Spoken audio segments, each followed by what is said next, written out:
Hello students, আশা করি তোমরা সবাই খুব ভালো আছো। তো দেখো, ক্লাস 10 তোমাদের প্রথম পর্যায়ক্রমিক পরীক্ষা সমস্ত অধ্যায়ের সিলেবাস এবং প্রশ্ন কাঠামো কেমন আসে, ঠিক আছে, বা তোমাদের কোন কোন অধ্যায় থেকে কত নম্বর থাকে, সেটি একটু দেখে নাও পুরো। ওকে, আচ্ছা। তো দেখো, প্রথমে দেখো তোমাদের বাংলা। তো বাংলায় কি কি থাকছে? তো দেখো, তোমাদের বাংলায় থাকছে, দেখো তার আগে বলি, দেখো তোমাদের 40 নম্বরের পরীক্ষা হবে, সময় থাকবে 1 ঘন্টা 30 মিনিট। ওকে, আচ্ছা। তো দেখো, তোমাদের বাংলায় এবং তার সঙ্গে প্রজেক্ট থাকবে 10 নম্বরের, ঠিক আছে। লিখিত পরীক্ষা 40 হবে এবং 10 নম্বরের প্রজেক্ট থাকবে, ঠিক আছে। এবং তোমাদের প্রথম পর্যায়ক্রমিক পরীক্ষা এপ্রিল মাসে হয়, ঠিক আছে। এপ্রিল মাসে প্রথম পর্যায়ক্রমিক পরীক্ষা হয়, ঠিক আছে, বা ফার্স্ট ইউনিট টেস্ট পরীক্ষা। তো অধ্যায়ে কী কী থাকছে দেখো। প্রথমে দেখো, আয় আয় বেঁধে বেঁধে থাকি, জ্ঞানচক্ষু, আফ্রিকা, হারিয়ে যাওয়া কালিকলম এবং অসুখী একজন কবিতা। ওকে, আচ্ছা। তো তারপরে দেখো তোমাদের ব্যাকরণ। তো ব্যাকরণ থেকে তোমাদের থাকছে কারক অকারক সম্পর্ক এবং অনুবাদ, মানে বঙ্গ অনুবাদ, ঠিক আছে। তোমার ইংলিশে লেখা থাকবে, সেটি তোমাকে বাংলায় ট্রান্সলেশন করতে হবে বা অনুবাদ করতে হবে। ওকে, আচ্ছা। তো কোনি থেকে তোমাদের থাকছে তোমার 1 থেকে 31 পাতা পর্যন্ত তোমাদের পড়তে হবে। ওকে, আচ্ছা। তো পরবর্তী দেখো তোমার অঙ্কের। তো গণিতের সিলেবাসটি একটু দেখে নাও। তো দেখো তোমাদের এটিও সেম, 40 নম্বরের পরীক্ষা হবে, তোমরা জানো আশা করি, এবং 10 নম্বর থাকবে তোমাদের প্রজেক্ট থেকে। ওকে, আচ্ছা। তো দেখো কি কি অধ্যায় থাকছে।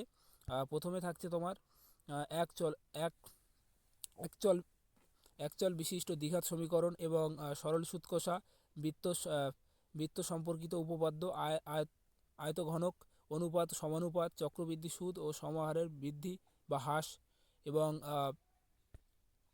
তারপরে দেখো বৃত্তস্থ কোণ ও সম্পর্কিত উপপাদ্য, লম্ব বৃত্তকার চোঙ এবং দ্বিঘাত করণীয় এবং বৃত্তস্থ চতুর্ভুজ সংক্রান্ত উপপাদ্য। ওকে, আচ্ছা। তো এই ছিল তোমাদের গণিতের। এবং নেক্সট দেখো তোমাদের ইংলিশ। তো ইংলিশের তোমাদের দেখো ফার্স্ট ইউনিট টেস্ট পরীক্ষা। তো 40 নম্বর লিখিত হবে এবং 10 নম্বর প্রজেক্ট থাকবে। ওকে, আচ্ছা। তো দেখো লেসেন 1, ঠিক আছে। এবং লেসেন 1-এ কী আছে? ফাদার্স হেল্পস, আর কে নারায়ণের লেখা।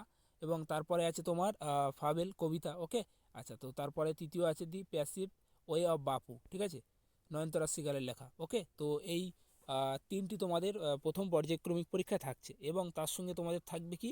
Writing, writing. ওকে, তার সঙ্গে থাকছে তোমাদের ভোকাবুলারি এবং তোমার থাকবে গ্রামার, ঠিক আছে। মানে তোমাদের পাঠ্য বইয়ের যে রাইটিং এবং ভোকাবুলারি এবং যে গ্রামারগুলি আছে সেগুলি খুব ভালোভাবে দেখতে হবে। ওকে, আচ্ছা। তো নেক্সট দেখো তোমাদের ভৌতবিজ্ঞান। তো ভৌতবিজ্ঞানের সিলেবাসটি একটু দেখে নাও। তো দেখো তোমাদের ফার্স্ট অধ্যায় থাকছে পরিবেশের জন্য ভাবনা, গ্যাসের আচরণ, আলো, ঠিক আছে, এবং পর্যায় সরণি ও মৌলদের ধর্মের পর্যায়নবৃত্ত, এবং তার সঙ্গে থাকছে 5 অধ্যায় আয়নীয় ও সমযোগী বন্ধন। ওকে, তো দেখো কোন অধ্যায় থেকে কত নম্বর থাকবে একটু আলোচনা করে দিচ্ছি, দেখে নাও। তো দেখো পরিবেশের জন্য ভাবনা, এই অধ্যায় থেকে একটি এমসিকিউ থাকবে এবং অতি সংক্ষিপ্ত একটি থাকবে, এবং 2 নম্বরের প্রশ্ন একটি আসবে, মোট 5, ঠিক আছে, প্রথম অধ্যায় থেকে। তো তারপরে দেখো গ্যাসের আচরণ, এই অধ্যায় থেকে একটি এমসিকিউ থাকবে এবং অতি সংক্ষিপ্ত 2টি থাকবে, এবং 2 নম্বরের প্রশ্ন একটি থাকবে, এবং 3 নম্বরের প্রশ্ন এই অধ্যায় থেকে আসবে। ওকে, তো মোট তোমার 8 নম্বর থাকবে, ঠিক আছে, গ্যাসের আচরণ এই অধ্যায় থেকে। ওকে, তো পরবর্তী অধ্যায় দেখো আলো। তো আলো থেকে দেখো, আলো থেকে সেম, ঠিক আছে, 3 নম্বর এমসিকিউ থাকবে এবং 3 নম্বর অতি সংক্ষিপ্ত থাকবে, এবং 2 নম্বরে একটি প্রশ্ন আসবে, এবং 3 নম্বরে 2টি প্রশ্ন থাকবে আলো থেকে, ঠিক আছে, মোট 14 নম্বর থাকবে। ওকে, তো এই অধ্যায় থেকে সবচেয়ে বেশি নম্বর তোমাদের থাকবে, ঠিক আছে। তো তারপরে দেখো তোমার পর্যায় সরণি ও মৌলদের ধর্মের পরিবৃত্ততা, এই অধ্যায় থেকে সেম, ঠিক আছে, 1 নম্বর এমসিকিউ এবং অতি সংক্ষিপ্ত একটি, 2 নম্বরে একটি প্রশ্ন থাকবে এবং 3 নম্বরে একটি লং প্রশ্ন আসবে, মোট 7। ওকে, আচ্ছা। তো পরবর্তী দেখো আইনীয় সমযোগী বন্ধন, এই অধ্যায় থেকে তোমার শুধু এমসিকিউ এবং তোমার অতি সংক্ষিপ্ত এই দুটি, এবং তার সঙ্গে 2 নম্বরে 2টি প্রশ্ন আসবে, ঠিক আছে। তো এই ছিল মোট তোমাদের 40 নম্বর। ওকে, আচ্ছা। তো পরবর্তী অধ্যায় দেখো তোমার জীবন বিজ্ঞান। তো দেখো তোমাদের জীবন বিজ্ঞানও সেম, ঠিক আছে, 40 নম্বরের পরীক্ষা হবে, তোমরা জানো। তো দেখো তোমার অধ্যায় থাকছে 1 নম্বর অধ্যায় কি? জীব জগতের নিয়ন্ত্রণ ও সমন্বয়। ওকে, তো এই অধ্যায় থেকে তোমাদের এমসিকিউ থাকবে 5টি এবং অতি সংক্ষিপ্ত থাকবে 5টি, এবং 2 নম্বরের প্রশ্ন থাকবে তোমার 2টি, ঠিক আছে, সরি 3টি থাকবে, ঠিক আছে, 2 নম্বরের প্রশ্ন 3টি থাকবে এবং 5 নম্বরের প্রশ্ন 2টি থাকবে, ঠিক আছে, মোট তোমাদের 26 নম্বর থাকবে। ওকে, তোমার জীবজগতের নিয়ন্ত্রণ ও সমন্বয় এই অধ্যায় থেকে।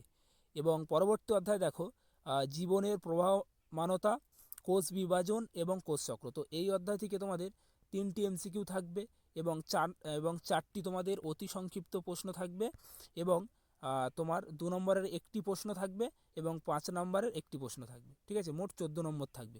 ওকে, আচ্ছা, তো দেখো তোমাদের এমসিকিউ 8টি থাকবে এবং অতি সংক্ষিপ্ত প্রশ্ন 9টি থাকবে এবং তোমার 3 নম্বরের প্রশ্ন, সরি 2 নম্বরের প্রশ্ন। ওকে, তো তোমার 2 নম্বরের প্রশ্ন তোমার 4টি থাকবে। ওকে, আচ্ছা, তো 5 নম্বরের প্রশ্ন তোমার 3টি থাকবে। ঠিক আছে, তো পরবর্তী অধ্যায় দেখো ইতিহাস। তো দেখো ইতিহাসেও সেম। ঠিক আছে, তো দেখো প্রথম অধ্যায়, দ্বিতীয় অধ্যায় এবং তৃতীয় অধ্যায় তোমাদের 3টি অধ্যায় থাকবে ফার্স্ট ইউনিট টেস্ট পরীক্ষায়। ওকে, আচ্ছা, তো দেখো প্রথম অধ্যায় থেকে তোমাদের 2টি এমসিকিউ থাকবে এবং অতি সংক্ষিপ্ত 2টি থাকবে এবং 2 নম্বরের প্রশ্ন 1টি থাকবে। ঠিক আছে, আচ্ছা, তো তারপরে দেখো তোমার দ্বিতীয় অধ্যায় থেকে সেম। ঠিক আছে, দ্বিতীয় অধ্যায় থেকে 4টি এমসিকিউ আসবে এবং 2টি অতি সংক্ষিপ্ত থাকবে এবং 2 নম্বরে 2টি প্রশ্ন থাকবে। ঠিক আছে, আচ্ছা, তো তৃতীয় অধ্যায় থেকে দেখো তোমার 4 নম্বরের তোমার অতি সংক্ষিপ্ত এমসিকিউ থাকবে তৃতীয় অধ্যায় থেকে। ঠিক আছে, এবং 2টি অতি সংক্ষিপ্ত থাকবে এবং 2 নম্বরে 2টি প্রশ্ন থাকবে। ওকে, আচ্ছা, তো দেখো এবং 4 নম্বরে তোমাদের বড় প্রশ্নটি একটু দেখো। তো বড় প্রশ্নের জন্য তোমাদের দেখো কি বলেছে, প্রতিটি অধ্যায় থেকে একটি করে প্রশ্ন দেওয়া হবে। ঠিক আছে, তো 4 নম্বরের জন্য তোমাদের এই যে 3টি অধ্যায় থাকবে। ঠিক আছে, তো 3টি অধ্যায় থেকে প্রতিটি অধ্যায় থেকে তোমার একটি করে প্রশ্ন দেবে, মানে 3টি প্রশ্ন দেবে 4 নম্বরের প্রশ্ন। ওকে, আচ্ছা, তো তারপরে দেখো তোমার এবং 8 নম্বরের প্রতিটি অধ্যায় থেকে একটি করে প্রশ্ন দেওয়া হবে। ঠিক আছে, মানে 3টি অধ্যায়ের মধ্যে তোমার একটি 8 নম্বরের প্রশ্ন দেওয়া হবে। ঠিক আছে, সরি 3টি প্রশ্ন দেওয়া হবে, তার মধ্যে তোমাকে একটি লিখতে হবে। ওকে, আচ্ছা, তো দেখো এবং প্রশ্ন ধরনটি একটু দেখে নাও। তোমার তো 10টি তোমাদের এমসিকিউ থাকবে এবং অতি সংক্ষিপ্ত প্রশ্ন 6টি থাকবে এবং তোমার দেখো তোমার 2 নম্বরের প্রশ্ন 5টি থাকবে। ঠিক আছে, তার মধ্যে তোমাকে 4টি লিখতে হবে। ওকে, তো এবং 3 নম্বরের তোমার 4 নম্বরের প্রশ্ন তোমার 3টি থাকবে, তোমাকে 2টি প্রশ্নের উত্তর লিখতে হবে 4 নম্বরের বড় প্রশ্ন। ওকে, তো সেম 8 নম্বরের প্রশ্ন 3টি থাকবে, তোমাকে একটি প্রশ্নের উত্তর লিখতে হবে। ওকে, আচ্ছা, তো এই ছিল তোমাদের ইতিহাসের সিলেবাস এবং নেক্সট দেখো তোমার ভূগোলের সিলেবাস। তো দেখো প্রথমে দেওয়া আছে তোমার কি কোন অধ্যায়টি থাকছে দেখো, বহির্জাত প্রক্রিয়া তাদের দ্বারা সৃষ্টি ভূমিরূপ। ওকে, তো এই অধ্যায় থেকে তোমাদের 4টি এমসিকিউ আসবে এবং অতি সংক্ষিপ্ত 4টি থাকবে এবং 2 নম্বরের তোমার 2টি প্রশ্ন থাকবে। ওকে, আচ্ছা, তো 3 নম্বরের একটি প্রশ্ন থাকবে। ঠিক আছে, এই অধ্যায় থেকে এবং 5 নম্বরের একটি প্রশ্ন থাকবে। ওকে, আচ্ছা, তো মোট 20 নম্বর থাকবে তোমাদের এই অধ্যায় থেকে। ওকে, আচ্ছা, প্রথম অধ্যায় থেকে। তো তারপর দেখো নেক্সট আঞ্চলিক ভূগোল। তো আঞ্চলিক ভূগোলের মধ্যে থাকছে তোমাদের কি ভারতের ভূমিকা। ঠিক আছে, ভারতের প্রাকৃতিক পরিবেশ। ঠিক আছে, আঞ্চলিক ভূগোলের মধ্যে। তো এখান থেকে তোমাদের 4টি এমসিকিউ থাকবে এবং 4টি অতি সংক্ষিপ্ত প্রশ্ন থাকবে। ওকে, আচ্ছা, তো 2 নম্বরে 2টি প্রশ্ন থাকবে এবং 3 নম্বরের একটি প্রশ্ন এবং 5 নম্বরে একটি প্রশ্ন। ওকে, তো এই ছিল মোট 20 নম্বর। তো দুটি অধ্যায় থেকে 20 থাকবে।